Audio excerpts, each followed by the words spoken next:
Oke, baik. Sudah dilihat dengan jelas ya dari situ ya? Sudah, Bu Rumtini. Baik. Nah, ini saya akan menjelaskan tentang teknisnya. Jadi kalau Pak Dwi tadi menyampaikan tentang kebijakan-kebijakan secara umum, saya sampaikan teknisnya atau operasionalnya atau kriteria-kriteria yang lebih detailnya seperti apa. Saya mulai dari sini. Jadi di LPDP itu beasiswanya ada 3 jenis beasiswa.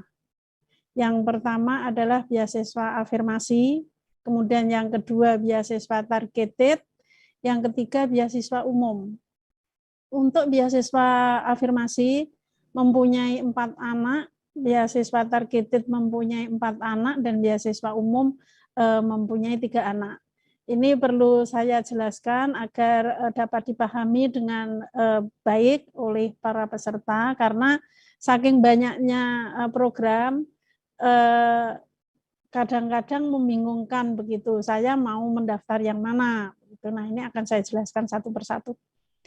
Beasiswa afirmasi mempunyai anak yang pertama adalah beasiswa putra-putri Papua. Kemudian ada beasiswa daerah afirmasi. Kemudian beasiswa prasejahtera dan beasiswa penyandang disabilitas.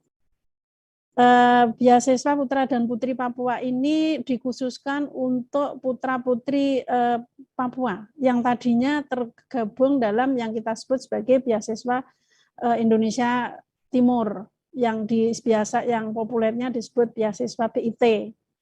Nah, mulai tahun 2022 ini LPDP mempertimbangkan untuk memecah beasiswa BIT, di mana beasiswa putra dan putri Papua ini menjadi beasiswa tersendiri. Kemudian yang lainnya, BIT itu ada 5 provinsi tadinya, NTT, Papua, Papua Barat, Maluku, Maluku Utara. Nah, yang selain Papua dan Papua Barat ini digabungkan menjadi beasiswa daerah afirmasi. Beasiswa daerah afirmasi ini berbasis kabupaten begitu. Kabupaten ada beberapa kota. Tetapi untuk provinsi-provinsi NTT, Papua, Papua Barat, Maluku, dan Maluku Utara, itu semua kabupaten kota masuk. Diperhitungkan sebagai daerah afirmasi. Nah, di sini ada 96 daerah afirmasi. Kemudian beasiswa prasejahtera. Kalau di tahun-tahun sebelumnya kita mengenal beasiswa bidik misi. Kemudian ada beasiswa prasejahtera. Nah, untuk mulai tahun 2021 kemarin, beasiswa bidik misi dan beasiswa prasejahtera itu digabungkan menjadi satu, yaitu beasiswa prasejahtera. Namun di sini hanya untuk master. Kemudian ada beasiswa penyandang disabilitas. Ini untuk saudara-saudara kita yang berada atau yang mengalami atau yang dalam posisi disabilitas begitu. Jadi LPDP memberi kesempatan yang seluas-luasnya untuk saudara-saudara kita ini mempunyai atau dapat mengakses pendidikan yang tinggi. Nah, ini adalah beasiswa-beasiswa yang ada dalam kelompok afirmasi. Kemudian yang kedua, beasiswa targeted. Beasiswa targeted ini ada beasiswa kewirausahaan, beasiswa PNS, TNI, Polri, ada beasiswa dokter spesialis, ada beasiswa pendidikan kader ulama dan kader ulama perempuan. Nah, beasiswa kewirausahaan ini beasiswa masih baru, GRACE baru diluncurkan tahun 2021. Pawangnya ini Pak Dwi. Kemudian beasiswa PNS, TNI, Polri itu yang memang sudah beberapa tahun itu menjadi beasiswa targeted begitu. Kemudian ini beasiswa dokter, ada beasiswa dokter spesialis dan beasiswa pendidikan kader ulama. Ini 3-4 ini kenapa agak dikaburkan, karena tidak dibuka pada tahap pertama ini. Akan dibuka nanti sekitar bulan Juli, di situ masuk pada tahap kedua. Kemudian beasiswa umum itu ada beasiswa PTUD, beasiswa reguler, dan beasiswa co-funding. Beasiswa PTUD ini beasiswa yang lumayan prestisius kalau kita bisa kelompokkan, karena hanya untuk 25 perguruan tinggi ternama di dunia begitu. Kemudian tidak perlu mengikuti tes yang namanya tes bakat skolastik itu untuk beasiswa PTUD, namun harus sudah mempunyai LOE unconditional. Nanti akan saya jelaskan di belakang. Dan yang kedua, beasiswa reguler ini untuk semua warga negara Indonesia tentunya, untuk semua program. Dan beasiswa co-funding. Beasiswa co-funding ini kalau sebelum ini itu ada beasiswa co-funding yang berbasis individual. Jadi seseorang yang meng-apply beasiswa co-funding ini memilih apakah membayar tuition fee-nya atau non-tuition fee. Kalau memilih tuition fee atau biaya pendidikan, yang lainnya itu nanti sisanya dibayarkan oleh LPDP. Tetapi kalau memilih biaya lainnya atau biaya pendukung, nanti tuition fee atau biaya pendidikan akan dibayarkan oleh LPDP. Ini yang sudah terjadi atau sudah berlaku sejak tahun 2018 akhir. Kemudian mulai tahun 2020 ini ada beasiswa co-funding yang sifatnya institusional. Untuk 2022 di sana nanti akan ada program beasiswa yang namanya beasiswa Nuvekneso. Jadi itu kerjasama antara co-funding antara LPDP, kemudian Stunet Belanda dan Dikti. Kemudian ada lagi beasiswa co-funding dengan China, itu di Universitas Southern China Southern University. Itu juga sifatnya co-funding. Jadi tahun pertama ada yang membiayai pemerintah Cina, yang tahun kedua LPDP, kemudian yang ketiga nanti praktek di lapangan itu juga yang dibiayai oleh pemerintah Cina gitu. Nah, pemerintah Indonesia membiayai yang tahun kedua. Ini adalah beasiswa-beasiswa yang ditawarkan oleh LPDP tahun 2022 ini secara umum. Kemudian saya akan menjelaskan juga, ini adalah tanggal-tanggal seleksi, tanggal-tanggal pendaftaran. Jadi tadi kalau dalam 1 tahun itu ada 2 tahap, tahap 1 dan tahap 2. Tahap 1 itu pendaftarannya mulai tanggal 25 Februari kemarin dan akan ditutup tanggal 27 Maret.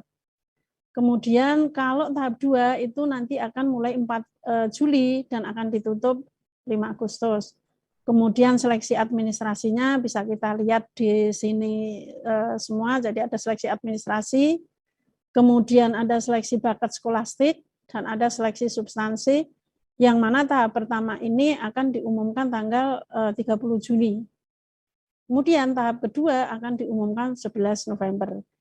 Nah, untuk yang tahap pertama ini, bagi mereka yang akan mulai kuliah September, waktunya masih cukup, sehingga memang ini kami persiapkan bagaimana bagi mereka pendaftar yang sudah memiliki LOE unconditional, agar dapat kuliah di bulan September masih di tahun yang sama, yaitu 2022. Nah, kalau ini tentunya yang tahap 2 ini baru bisa memulai kuliah, itu tahun 2023. Kemudian komponen beasiswa pendanaannya apa saja sih sebetulnya yang diperoleh kalau mendapatkan beasiswa LPDP. Nah, seperti bisa kita lihat dalam screen ini bahwa beasiswa LPDP adalah beasiswa yang cukup prestisius gitu.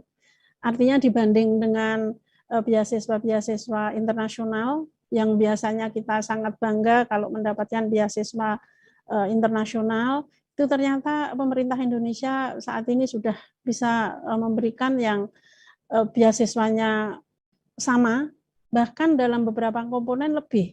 Gitu. Ini cukup membanggakan dan tentunya sebagai warga negara Indonesia ya silahkan berlomba-lomba untuk mendapatkan beasiswa ini gitu.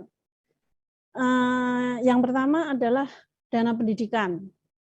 Kemudian di samping dana pendidikan ada biaya pendukung. Nah, ini dengan 2 komponen ini sebetulnya ini beasiswa LPDP itu beasiswa yang full coverage gitu kalau bisa disebutkan. Nah, biaya pendidikannya itu meliputi dana pendaftaran, kemudian dana SPP, dana tunjangan buku, dana bantuan penelitian, khususnya untuk yang doktoral, kemudian dana bantuan seminar internasional, dan dana bantuan publikasi jurnal internasional. Ini adalah dana komponen dana pendidikan. Kemudian dana pendukungnya, ini yang ada di tengah ini meliputi dana transportasi, kemudian dana aplikasi visa kalau itu ke luar negeri, dana asuransi kesehatan, kemudian dana hidup bulanan, kemudian dana kedatangan, dana tunjangan keluarga bagi yang mengambil doktoral atau dokter spesialis. Nah, dana kedatangan ini adalah diberikan sebesar 2 kali lipat dana hidup bulanan yang diberikan ketika seseorang akan memulai studinya. Dana hidup bulanan besarannya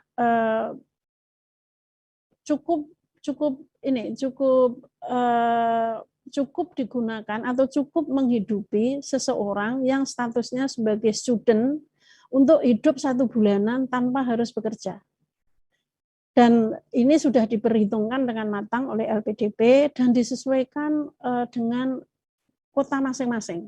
Jadi misalnya ke luar negeri, beasiswa untuk mereka yang kuliah di New York itu akan berbeda dengan mereka yang kuliah di misalnya di Seattle, begitu. Itu berbeda, meskipun perbedaannya juga tidak terlalu besar, tetapi LPDP sudah mempertimbangkan meskipun tidak terlalu besar perbedaannya, tapi tetap kita mempertimbangkan tingkat kemahalan dari kota tersebut. Nah, setiap penerima beasiswa LPDP itu akan mendapatkan 2 komponen dana pendanaan ini, yaitu dana pendidikan dan dana biaya pendukung. Kemudian, kalau seseorang itu mengambil dokter spesialis, atau juga seseorang itu adalah dalam kondisi disabilitas, itu masih ada kesempatan biaya pendukung. Sebetulnya di sini ada biaya tambahan untuk dokter spesialis, tetapi belum kami cantumkan di sini karena dokter spesialis nanti masih di tahap kedua begitu, dan kami masih intens ada pembicaraan dengan Kementerian Kesehatan. Nah, yang sudah pasti di sini adalah biaya pendukung untuk penerima beasiswa yang disabilitas. Dana pendukungnya apa saja? Yang pertama adalah dana aplikasi visa pendamping, itu yang ke luar negeri. Kemudian ada dana transportasi pendamping, ada dana asuransi kesehatan pendamping, kemudian ada tunjangan visa sama yang pertama ini, kemudian ada biaya pendukung lainnya yang disetujui LPDP. Ini komponen terakhir ini penting sekali karena yang namanya disabilitas itu jenisnya bermacam-macam dan LPDP tidak bisa membreakdown satu persatu. Sehingga nanti kalau seandainya dibutuhkan, itu masih akan dipertimbangkan berdasarkan case per case-nya begitu. Nah, dalam hal ini nanti penerima beasiswa bisa mengajukan kebutuhan pendanaan yang diperlukan selain 1 sampai 3 tersebut. Kemudian nanti akan dipertimbangkan oleh LPDP berapa yang bisa diberikan, dan tentunya itu berdasarkan pertimbangan-pertimbangan dari ahlinya begitu. Nah, ini adalah biaya-biaya yang didukung atau diberikan dalam komponen beasiswa LPDP. Kemudian ada kewajiban bagi seseorang atau bagi penerima beasiswa LPDP. Yang pertama adalah penerima beasiswa wajib kembali dan mengabdi di Indonesia setelah selesai studi sesuai dengan ketentuan LPDP. Ketentuannya seperti apa, nanti ada aturannya tersendiri. Kemudian kembali ke Indonesia dan berkontribusi di Indonesia selama 2 kali masa studi ditambah 1 tahun. Jadi misalnya mengambil masternya 2 tahun, berarti 2 kali masa studi menjadi 4 ditambah 1, 5 tahun. Kemudian LPDP juga telah bekerja sama dengan Direktorat Jenderal Imigrasi untuk mendukung tugas dan fungsi LPDP dalam pengelolaan UMI. Ini intinya begini, kalau yang nomor 3 ini. Untuk memonitor mereka yang kuliah di luar negeri dan sekiranya mereka belum pulang setelah selesai studi. Nah, jadi kami juga bekerja sama dengan Direktorat Jenderal Imigrasi begitu. Untuk memastikan bahwa mereka yang selesai studi itu kembali ke Indonesia.